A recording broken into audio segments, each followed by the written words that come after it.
Welcome everyone to Serene Gardens, or at least the empty city map that is gonna become Serene Gardens at the end of this series. How long will this series be? I have no idea. I have no idea.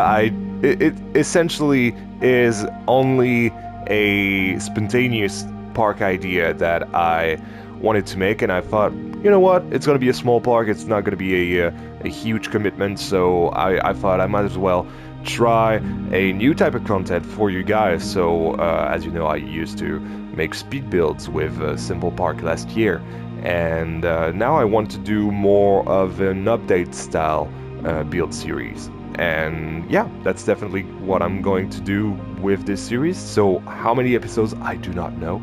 How many coasters, ride, or anything. I have ideas, I know what the concept of it is, and we'll talk about that in a second, but I'm winging every single thing in this park. And whereas in other parks I've built the entrance first, like every single time that I've done a park, I've built the entrance first. In this episode, we're gonna build a coaster first. Which one? I do not know. I have a list of coasters. That's my process, essentially. I have the concept, so we have this city in the distance, and it's surrounded by this forest, deciduous kind of landscape, and they have this big flat piece of land, and we're gonna make a park for that city over there. And this park is going to be inspired by Jardin d'Acclimatation in Paris. This is a really cute little park that I've been to this week. Well, obviously not the week that you're seeing this, but the week that I've started recording this whole series. I just realized that doesn't make any sense for you guys, but whatever, just roll with it. And yeah, it's a really great park, family park that is for the locals, so it's not anything huge at all, but it has some really interesting rides. It has two soke, one Reverchon wild mouse, mini wild mouse actually, which is really interesting, and a Gerstlauer bobsled, which is their newest ride in the park. And I really want to take inspiration from that bobsled and from the wild mouse, especially the wild mouse, because I've never done one of those before, and so I think that we're gonna start with that. So I'm gonna get building, and you guys are gonna get the update like right now.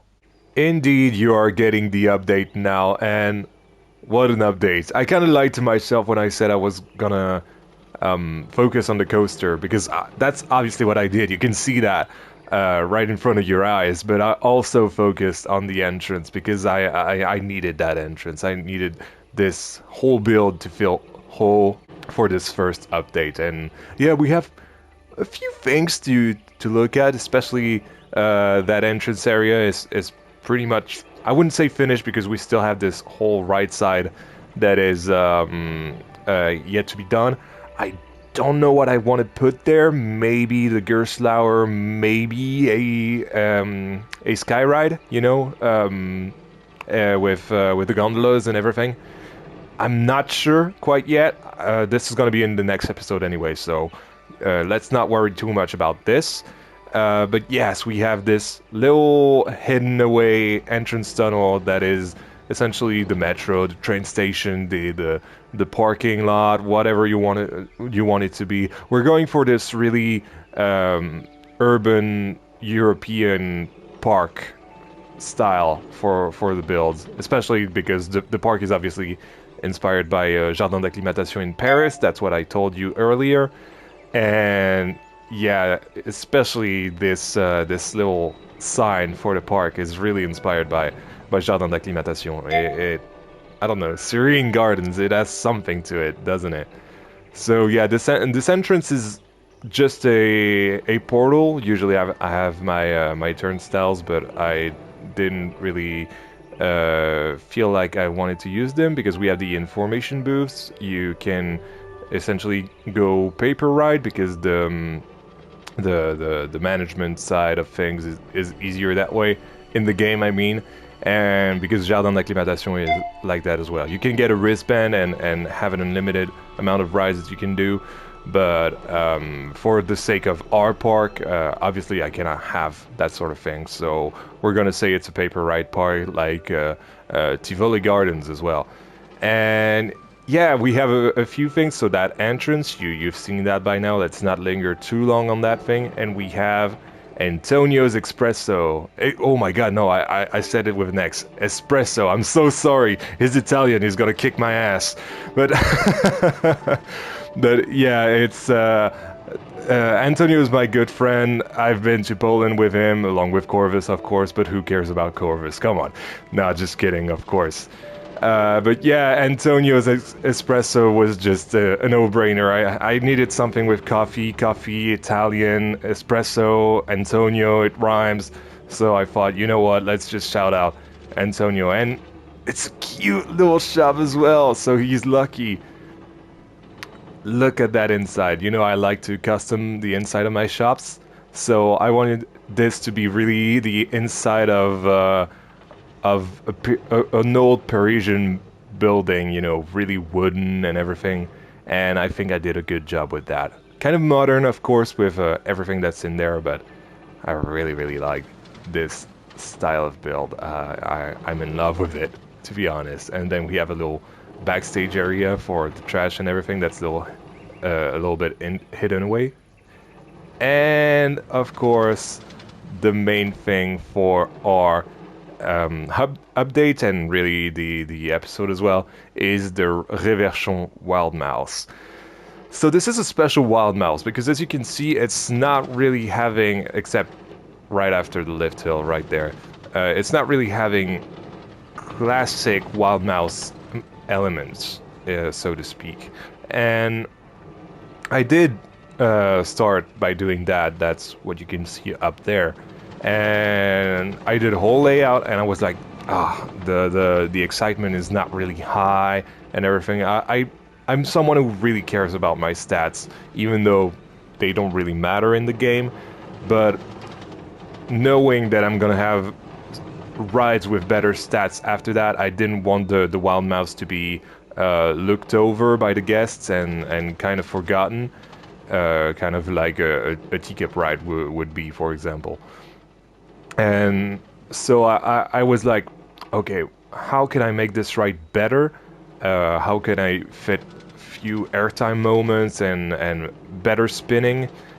And I immediately thought of the Cedar Point Wild Mouse by Zamperla, because that's the modern type of wild mouse. You know, that's the evolution of the wild mouse model, not only at Reverchon but in general. And they really went all in with that wild mouse. They really went all in with the banking, with some airtime moments as well. And it looks like a fun ride at the very least. I don't know, I've never been on it. It's way too far and way too expensive to get to Ohio. But yeah, definitely an inspiration. And I thought, okay, Reverchon is also a classic wild mouse designer, a wild mouse manufacturer, I mean. So what if they saw Zamperla's wild mouse at Cedar Point and thought, okay, you know what? If they're gonna do that with their wild mouse, maybe we should evolve as well. Maybe we should modernize the model as well. And so that's essentially their answer to Zamperla's wild mouse at Cedar Point.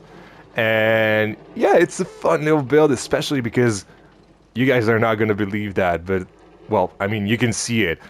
It's my very first fully custom supported coaster, and I'm in love. Especially because Corvus and Antonio have been coaching me with the custom supporting side of everything for a few months now, to be honest. Some parks that you don't know about that I've been building, I've custom supported a few things in them, but I've never done a full coaster, and so now that is really my first custom supported coaster. And look at that, it looks so good. It's kind of a hybrid between the scaffolding structure over there with the lift hill, obviously, and the more modern Cedar Point like supports, the beam supports essentially. And I just love the look of it. It's just so pretty. It's so well integrated into the nature, and that's exactly what I was going for, using inspiration from Jardin d'Acclimatation. So yeah, I'm not gonna do a POV yet. I still have a few things to do because I still have a whole plaza to do with possibly a flat. I'm not sure yet. Again, I'm winging this whole series. I have ideas again, but I'm definitely winging everything. And I obviously have the queue to do, the station, so still a few things to do before update number 2 and possibly the end of the episode. But yeah, I'm really, really excited about this project. It's been such a breath of fresh air. And yeah, see you in update 2. Well, 3. 3, 2, 1. It's the update now. Here is the third and final update of our first episode of Serene Gardens, and a lot has happened again.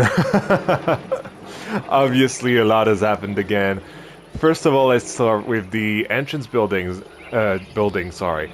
I just removed the information sign and replaced it with ride tickets. I thought it made more sense, especially because we're gonna have some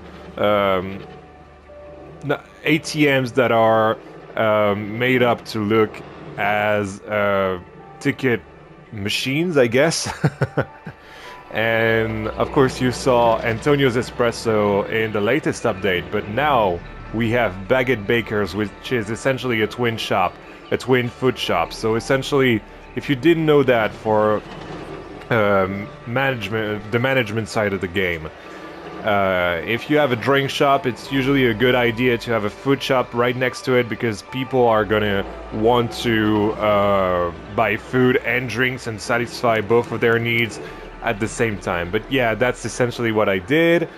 It's Baguette Bakers is essentially the classic baguette shop from a Jan BK park. It always has to have one of them. And yeah, see, they're gonna sit. So here they don't have food in their hands, but usually they will have either a coffee or a baguette in their hands, and it's just so immersive. It makes the park so much more alive. And yeah, here is the plaza I promised you guys, with the chair swings. That is called, what's it called again? Hold on. Waterfront Winds, there we go. Because you cannot really see it from here, but there's gonna be a full lake that is gonna be in the center of the park. Look at this.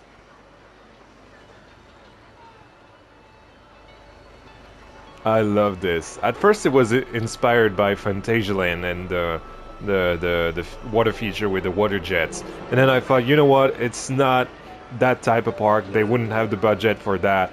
So maybe it's better to have it like that, and indeed it was better.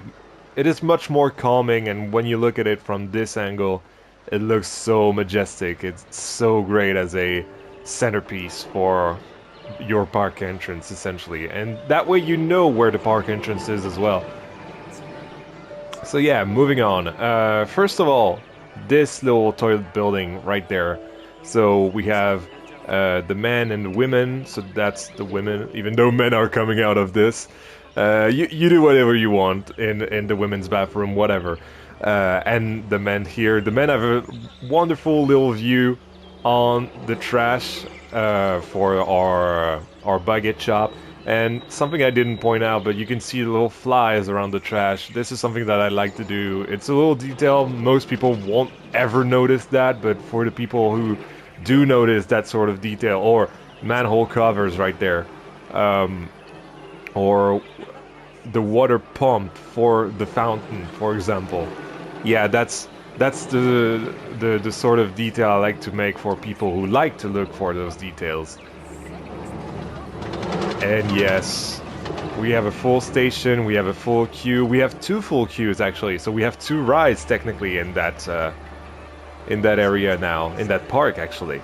And I've named the spinning wild mouse spinning squirrels, because I don't know, the ride looks like, well, the ride vehicles, if you squint, They actually look like not. Well, actually, I betrayed myself there. They actually look like squirrels and not necessarily rats or mice or whatever. And so, yeah, we're gonna go there in a minute. First of all, I want to show you the queue for waterfront winds. And yeah, that as well. Again, for the people who notice that kind of detail, at every single ride, there's gonna be a custom ride height sign, sorry. And that is exactly to the height of the guests and the kids as well. I don't know if we can see a kids enter the queue. Let's not wait for that anyway. But yeah, every single ride height sign is gonna be custom. So here, for example, there's no height limits compared to this one, where if you're, for example, my height, you cannot ride because of those little moments, those little head chopper moments. Look at that. Like the clearance is okay, but it's really, really close. So that's why I made it custom like that. And this one is more allowing for the children and more allowing for the adults as well. So let's go on waterfront winds at first. And I don't know if you get that vibe, but I kind of get the new Croatian area from Europa Park vibes, essentially. From that small little building. It's really Mediterranean. I cannot talk. That's a hard word. Mediterranean? Is that? Yeah, let's roll with it. And I thought to myself, okay, why don't I... Because this park is going to be centered around gardens. So what if, from this point on, this whole area is going to be Mediterranean... I'm not going to be able to pronounce that word. Mediterranean, there we go, gardens. And so, yeah, that's why I have different ride colors for waterfront winds here and for spinning squirrels. So the green signs are going to be attractions that are inside the more Parisian French style gardens, and for waterfront winds, the brown sign is going to be more for the Mediterranean gardens and the rides that are going to be in it. And yeah, I just love this little thing. It's like, it doesn't do much, but it also does a lot at the same time. That's kind of an oxymoron, I know, but I just love it. And look at the sight lines as well. It's so good. It's just so good. And so yeah, the next episode we're gonna focus more on that area, possibly do the Gerstlauer bobsled, and maybe the gondolas. I'm not too sure, or the start of the gondolas. I have a little idea that I'm gonna explain by the end of the series, but maybe do the first station for the gondolas. Anyway, back to our episode. And yes, spinning squirrels. So something you might have noticed, or might have actually, is that for my cattle pans, so actually this is the first time I ever do cattle pans, on video at least, and I decided to go with really modular cattle pans with the ropes that you can just remove or add. That way you can have different kind of queues, queue lengths for the different kind of guest affluence to the ride. And yeah, gives us great views on our station building that is really inspired by the Speed Rockets one from Jardin d'Acclimatation, so that's the Gerstlauer bobsled. And let's go inside. There we go. So for the people I showed that to, it kind of looks steampunk, and I kind of get it, but also when you go to Paris, this is really the vibe you get. It's sort of steampunk, but not really. It's more of those arches. They're called Victorian arches in the game. They're more Parisian in my opinion. And yeah, they really make a build look steampunk, but it's not really steampunk. It's just like late 18th century, 19th century. Oh my god, and style of builds, and I think it works really well. Little custom operators booth with the little box so that the mechanic can come and inspect the ride. And I have a few boxes because I had to do a little bit of clutter theming, and I decided because it's squirrels, let's just put nuts with an arrow, and it's like saying nuts this way or storing nuts. I don't know. It was fun in my head, and I think it's time to get a little POV of spinning squirrels.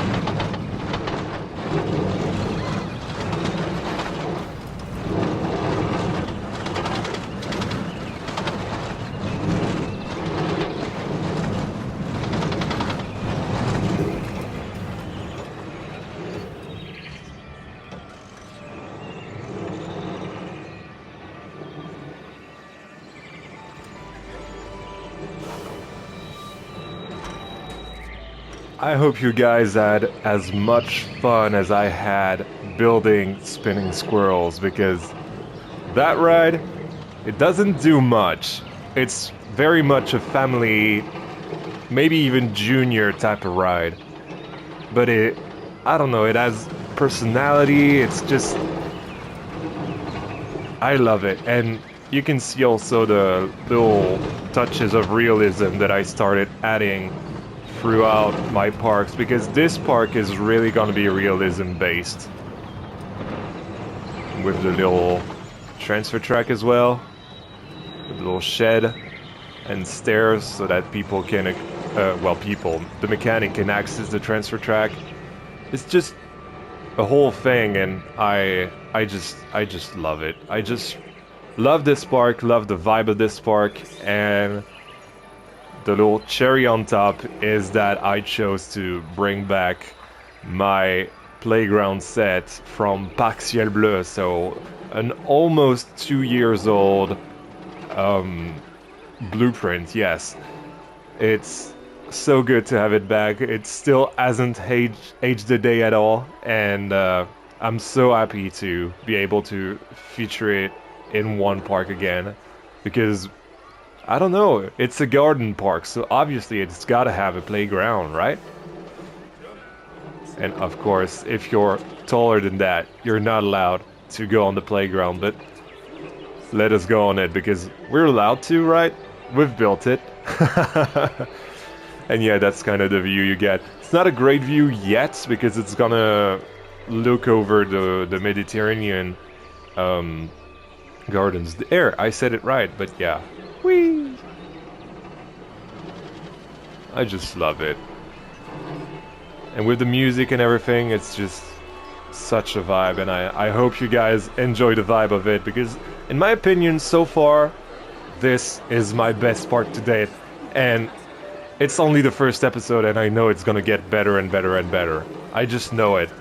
I've got a gut feeling that it's gonna get better. But yeah, I hope you guys enjoyed this first episode of, I don't know, Serene Gardens, building Serene Gardens. I don't even know, to be honest. Again, I'm winging this whole series because, I don't know, it feels good. It feels really good. It brings me back to simpler days with Simple Park and Parc Ciel Bleu. And yeah, thank you guys for joining me. I'll see you next time.